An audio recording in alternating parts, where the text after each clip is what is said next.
que ayer por la tarde falleció James Caan a los 82 años, este gran actor que nosotros pudimos conocer a través del Padrino 1, en mi caso, en su personaje como Sonny Corleone, uno de los hijos, el hijo mayor.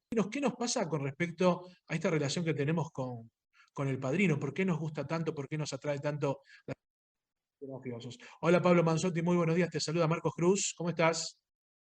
¿Qué haces, Marcos? Bueno, bien, bien, por suerte y muchas gracias por contactarme. Falleció James Caan, una larga historia, ¿no? ¿Qué nos podés contar al respecto de él como actor que tuvo una larga trayectoria, ¿no?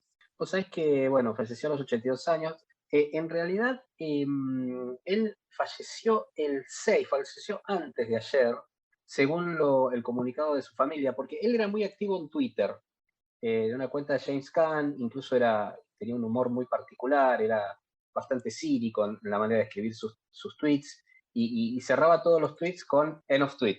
Por ahí ponía una foto y decía end of tweet, end of tweet.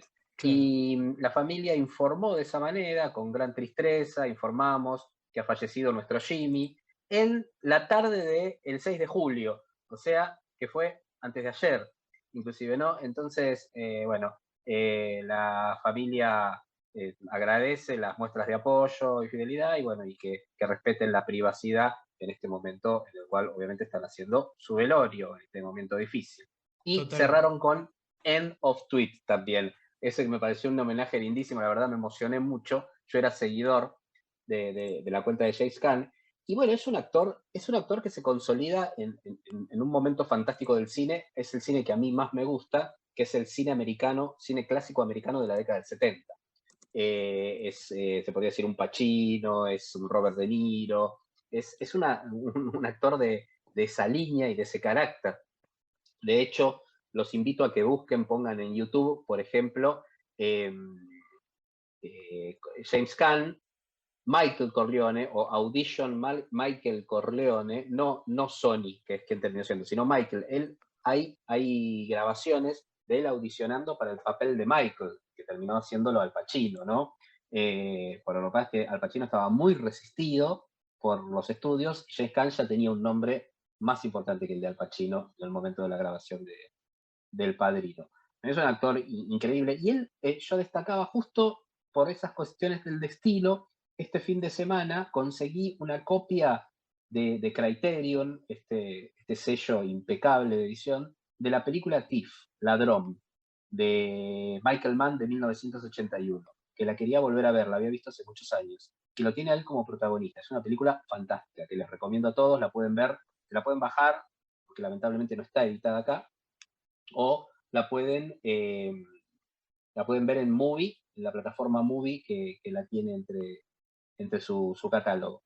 Y, y es una película impresionante. Y él en los tweets de este último año la venía rescatando mucho, esa película, lo que a mí me motivó a revisarla. Y justo la revisé este domingo y fíjate vos que bueno, que falleció ahora unos días después. Así que tuve un encuentro con James Caan desde ese lugar. Un actor increíble, bueno, quizás sus dos papeles más importantes tienen que ver con El Padrino, como vos mencionabas, y el otro que ya con una película un poco más popular en otro momento del cine, es más popular, digo, en su llegada, ¿no? Y cómo se mete en la cultura pop Misery, la película basada en el libro de Stephen King, de Rob Reiner, que es realmente muy, pero muy buena también, y la performance de él, ahí, el performance de él, digo, es notable. Algo interesante que estamos hablando con Pablo Manzotti. Pablo, algo interesante que nos acabas de dar una primicia es que James Caan había audicionado para el papel de Michael Corleone, no para el de Sony. Algo impresionante, se ve por la alta resistencia que le tenían, ¿no? En ese momento muy poco conocido Al Pacino. ¿Qué otras perlitas podés contarnos del Padrino, de la primera parte, ¿no? Del Padrino, esta obra maestra que cumplió ya 50 años en marzo de este año?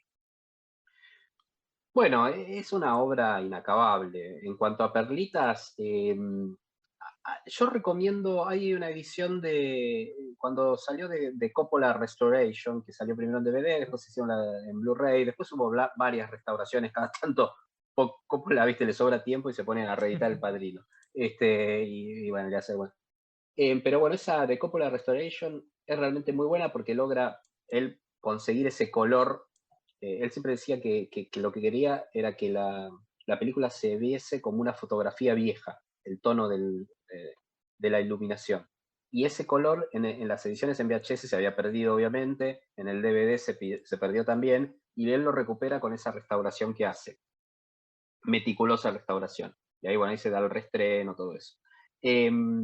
Y ahí viene con un extra, un DVD extra, bueno, que tiene todas estas cosas. Tiene los cameos, estos que yo te decía, no los cameos, los castings, tanto el de Al Pacino, pero bueno, como también el de James Caan. Y bueno, y después la historia detrás de lo que fue eh, también el gran tema, más que con Pacino, fue con Marlon Brando, ¿no? El estudio realmente, no lo querían a Marlon Brando.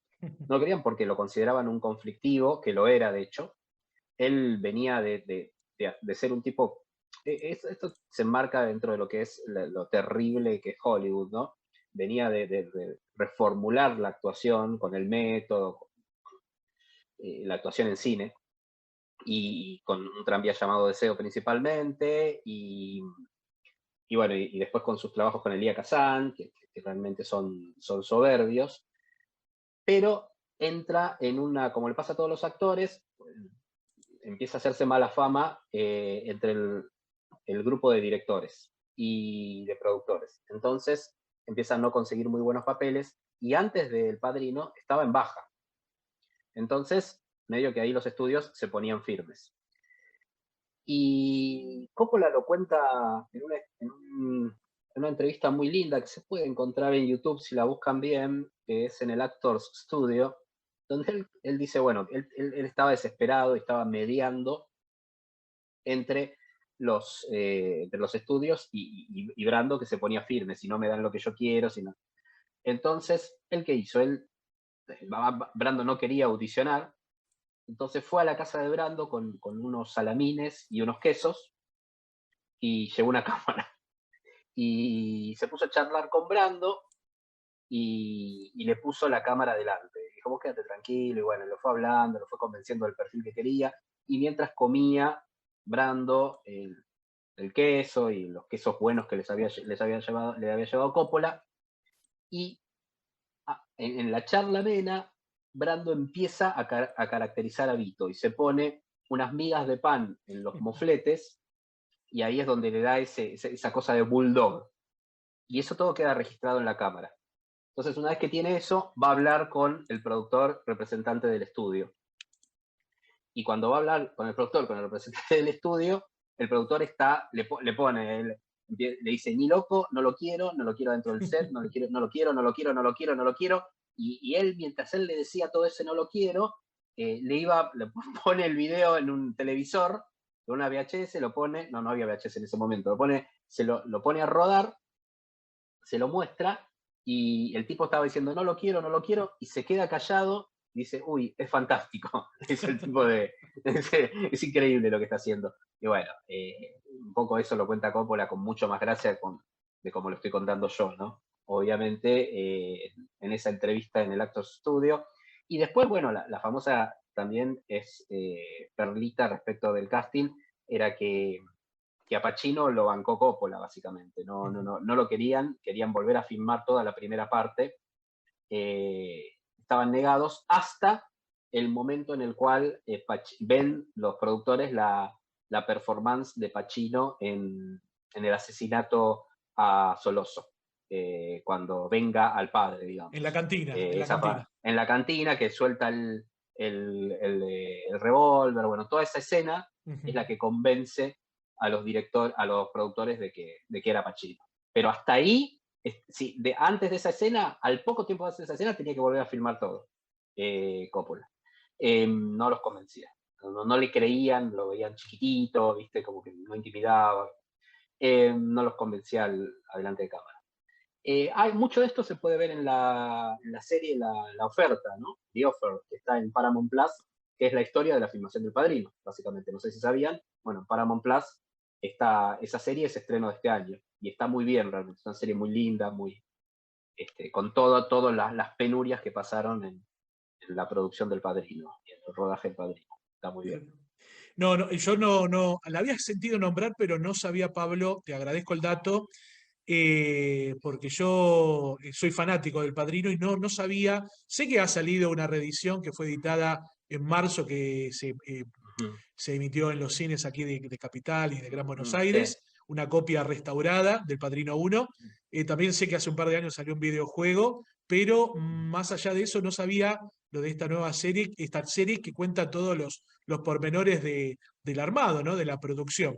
Te quería preguntar, Sí, está Pablo. dramatizada, pero está muy bien, o sea, está dramatizada desde ya, pero como toda serie Claro, que se basa en hechos verídicos, pero bueno, igual está bien y sobre todo va mejorando a medida que transcurren los episodios, claro. porque hubo realmente ahí lo cuenta bien, la serie se concentra en el tema de la mafia que estaba enojada, porque como refería a mafiosos reales y bueno, todo el tema de la parte de la referencia a Frank Sinatra y todo eso estaban súper calientes, ¿no? Con eh, digamos, el ahijado de Vito que él ayuda ¿se acuerdan? En el casamiento y que después le consigue el papel y la famosa escena de la cabeza del caballo. Sí, sí. Bueno, este era un tema. Sí, me estabas diciendo, perdón. No, te iba a preguntar, vos hablabas de la mafia, que es una, Ujú. ¿cómo se llama? Bueno, se habla de eso, de los orígenes, y yo muchas veces digo, ¿por qué nos atrae tanto esta película si en sí está hablando de una familia mafiosa que asesina a sus enemigos, que está bien, lo único bueno es que no venden drogas, como muy bien lo marca Vito Corleone, interpretado por el genial Marlon Brando, que él no se quiere meter en el negocio de las drogas. Perfecto, pero después mandan a matar a sus enemigos, son corruptos.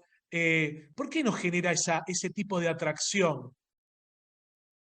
No, porque no es una película de la mafia, definitivamente. Es una película, es muchísimo más que eso. Primero porque nos gusta, porque es una historia que venimos leyendo y escuchando desde hace muchos años. Básicamente es una historia shakespeariana. Claro, Lo que hace Coppola es de alguna manera conectar con transformar esa obra de Puzo en una película shakespeariana y creo que por eso es lo que lo convence, contar la historia de una familia ante todo y de los resortes de poder en esa misma familia de inmigrantes en los Estados Unidos.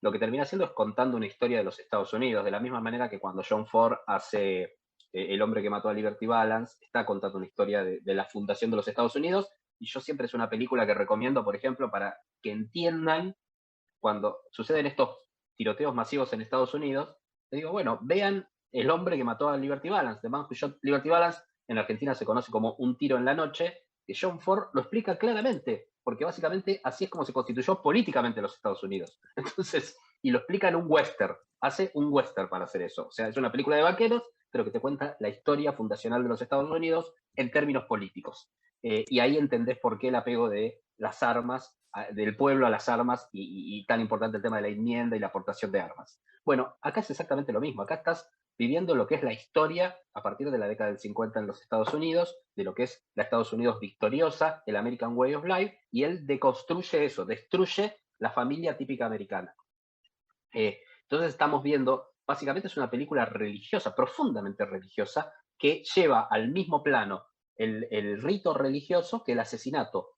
Todos los asesinatos en El Padrino están planteados en forma de ritual, al punto que toda la parte final está hecha en un montaje paralelo con el bautismo de el ahijado de Michael, y Michael como consagrándose como padrino de su ahijado, del hijo de Connie, a la par que va eliminando uno a uno a todos las cabezas de la familia, quedando él como el padrino realmente. Porque la historia del padrino no es Vito, el padrino es Michael.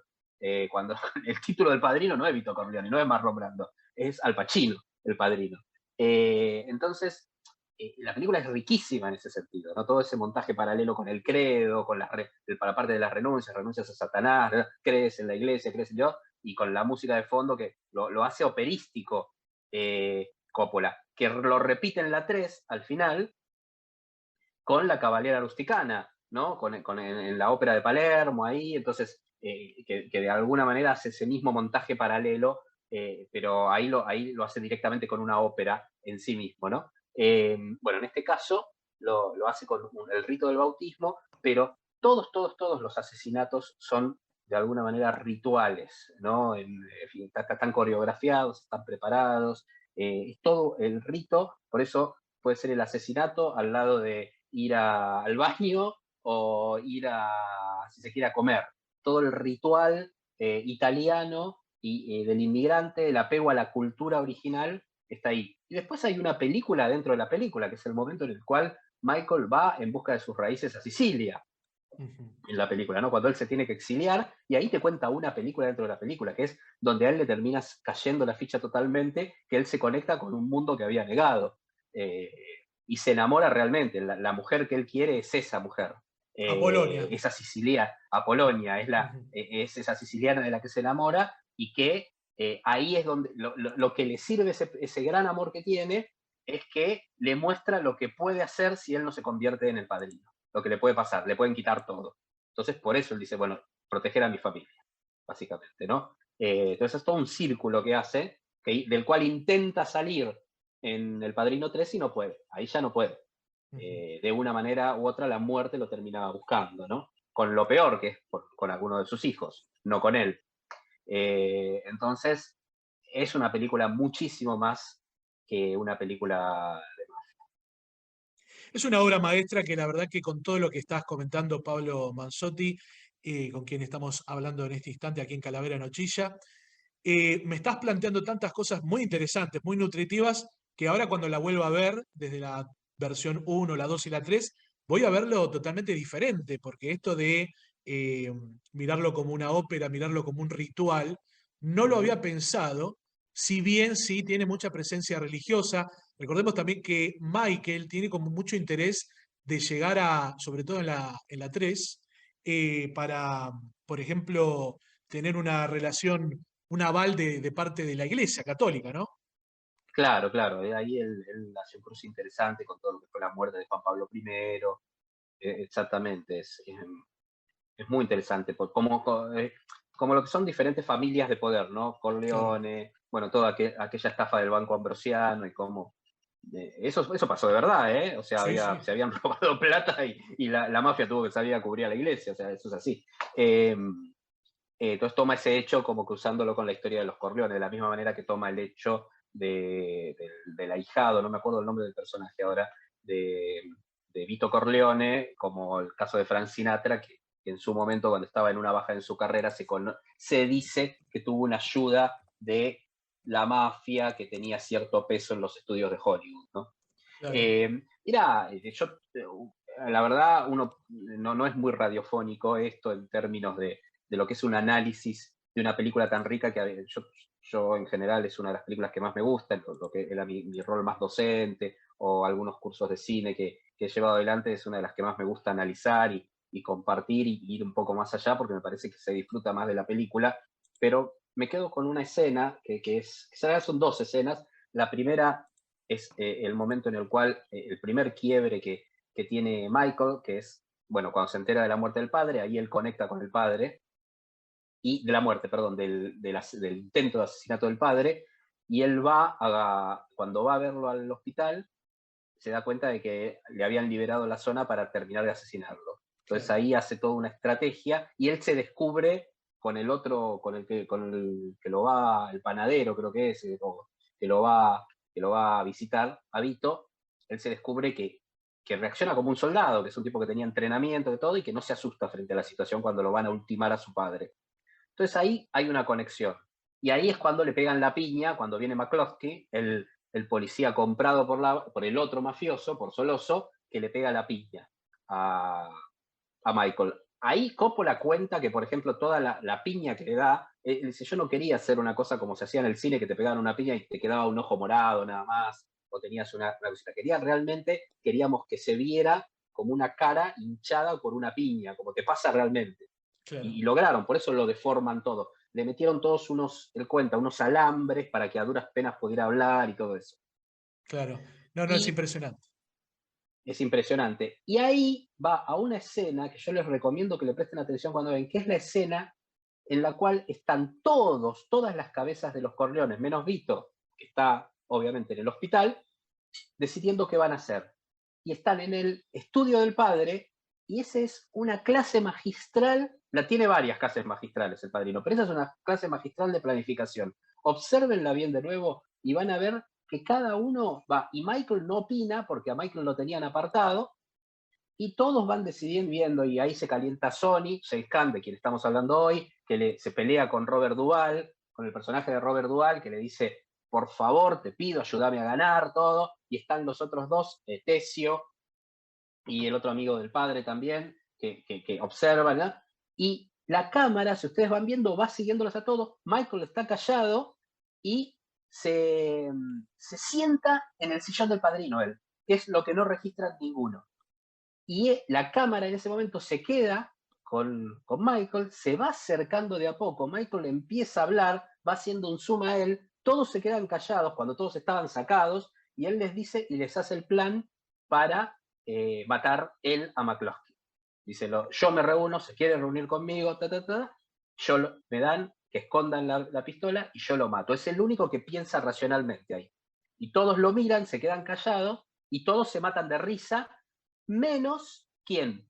Menos Tom, el personaje de Robert Duvall. O sea, James Caan se le caga de risa en la cara, Claro. los otros se matan de risa, recordás bien esa escena, y hay Sí. un detalle, por eso es increíble lo que hace Coppola ahí. Te muestra, te hace un segundo, te lo muestra a James Caan, que es el único que no se ríe, porque es el único que sabía que Michael lo podía hacer y que sabía que con eso empezaba y no retrocedía. Y él es el único que sabía que el padre no quería eso, Tal que cual, Vito no quería eso para Michael. tal Entonces es cual. notable, toda la película está llena de eso. Bueno, para finalizar, Pablo, gracias por tu tiempo. Contanos, ¿por qué si hubo un Padrino 1, Padrino 2, Padrino 3, qué pasó que nunca hubo un Padrino 4? Bueno, en realidad ahí hay dos cosas para decir. La primera es que Coppola no quería ser el Padrino 3 tampoco. Estaba Mira, totalmente negado a ser el Padrino 3. Y él lo reconoce. Y por eso es una película fantástica igual, ¿no? Yo siempre digo lo mismo, un estudiante de cine daría medio brazo porque le salga la cuarta parte de buena una película que El Padrino 3. Pero claro, comparadas a las otras dos, eh, es una película menor, que tiene, uno ya le puede observar fallas. Una de ellas es el personaje de Sofía Coppola, no cierra. No es buena la actuación de Sofía Coppola, no. Ese personaje, vos sabés, que estaba destinado a Winona Ryder. Y Winona Ryder estaba pasando por un mal momento, bueno, lo colgó a Coppola. Entonces, bueno, la hija le insistió muchísimo para estar en la película.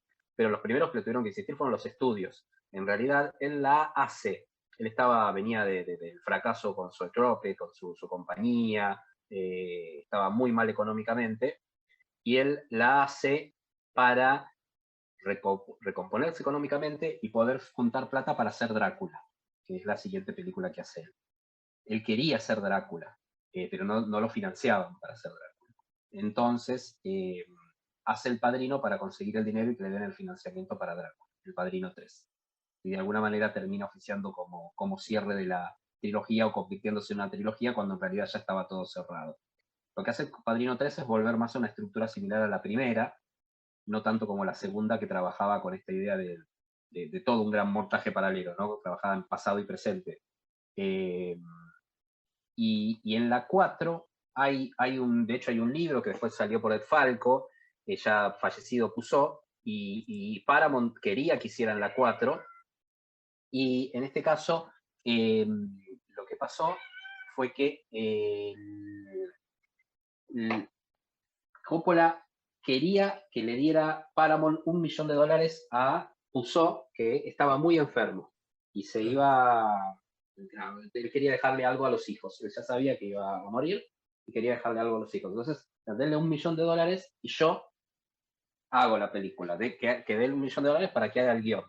Y se empezó a hablar de la posibilidad de que, obviamente, el personaje de Andy García, que tomaba el trono, que lo toma de hecho en la tercera, y que De Niro de alguna manera apareciera en algún momento y mostrar cómo hacer una película tipo pasado y presente como hicieron en la 2. Ujú. ¿Qué pasó con esto? Se murió Puzo y Coppola perdió el interés y Paramount nunca terminó de blanquear que se lo tomaba en serio el proyecto. O sea, siempre terminó un proyecto, pero era interesante porque ¿sabes quién iba a ser de Sony? Lo habían apalabrado inclusive dentro del proyecto, Leonardo DiCaprio. La idea era que Leonardo DiCaprio hiciera un Sony joven. Entonces, Claro. fuera el paralelismo entre la historia de Sony joven con la historia de Andy García, que es el hijo de Sony, ya más grande, consolidado como el gran padrino de Nueva York. Entonces, qué sé yo, por estas cuestiones más de estudios es que no se terminó llevando adelante y porque Paramount quería reducir presupuestos, pero bueno, terminó saliendo ese libro de Ed Falco, la historia que no es completa, bueno, se llama La familia Corleone, hace unos años, y hubo una batalla legal entre los Puzo, la familia Puzo y Paramount, terminaron haciendo un acuerdo entre los herederos de Puzo y tienen el proyecto los Paramount, tienen un proyecto los Paramount, los estudios Paramount, que está ahí, como que nunca terminó de salir adelante. Bueno, la verdad que muy nutritiva esta charla que estamos realizando con vos, Pablo Manzotti, periodista con mucho conocimiento de lo que tiene que ver con el cine. Ya nos dejaste tarea para el fin de semana de Offer, me recomendaste, y alguna otra serie, saliendo del Padrino, para algún oyente que diga, me encanta el Padrino, pero aparte otra serie de otro estilo. ¿Qué nos podés recomendar para el fin de semana? Bueno, hoy lo que sobran son series realmente, Sí. ¿no? Te digo que me gustó este año, ¿no? Desde ya los clásicos de siempre, recomiendo Mad Men, recomiendo Sopranos, si quieren, que es también la historia de un mafioso y de una familia mafiosa, más, digamos, pensándola en fin de siglo XX y principio del siglo XXI, y con una lógica más scorsesiana de la familia, no tanto copoliana, ¿no? Que Scorsese Claro. tiene una mirada diferente de la mafia italiana en su cine. Muy interesante también, a mí me gusta mucho Scorsese, de hecho te diría que me gusta más Scorsese que Coppola. Y bueno, ya todos los clásicos. Y estrenos de este año me gustó una serie de HBO que se llama Winning Time, que es la historia de Los Ángeles Lakers en su momento en que se convirtió en una de las franquicias más importantes y más ganadoras de la historia del básquet de los Estados Unidos. Es una serie de HBO Max. Ahí mismo en HBO Max hay una serie que se llama Hacks, que es la historia de una cantante ya vieja, bueno, que era otrora una estrella de Las Vegas y que ahora tiene una discípula, una suerte de asistente que bueno, tiene una relación muy particular con ella. Es una gran serie. Hay 2 temporadas, sigue esa. Y después, bueno, hay una serie que está por encima de todo lo demás de este año que se llama La ciudad es nuestra, We Own the City, que es una serie de David Simon. David Simon es el creador de The Wire. The Wire salió elegida, que también está en HBO Max, salió elegida la serie más importante del siglo XXI en una encuesta que hizo la BBC el año pasado, como número 1. Y muchos la consideramos probablemente la mejor serie de la historia de la televisión, ¿no? Por lo que cuenta y bueno, las alternativas de un grupo policial en Baltimore. En este caso, We Own the City vuelve a la acción en Baltimore, pero en este caso con un hecho verídico que fue el caso de corrupción policial más grande en la historia de los Estados Unidos. Y, y el relato, cómo cuenta David Simon, cómo conoce de eso, porque él fue periodista antes de ser guionista del Baltimore Sun y cubría los casos policiales, es realmente notable. Es realmente notable porque es un tipo muy crítico de los Estados Unidos y de la política de los Estados Unidos, un antitrampista tremendo, es un tuitero filoso también, David Simon, y bueno, en las series él hace un policial, pero habla de los Estados Unidos, también habla de política, habla de las injusticias, de los problemas raciales, de la violencia, de las drogas, etcétera, etcétera, etcétera. Por ahí vienen las recomendaciones.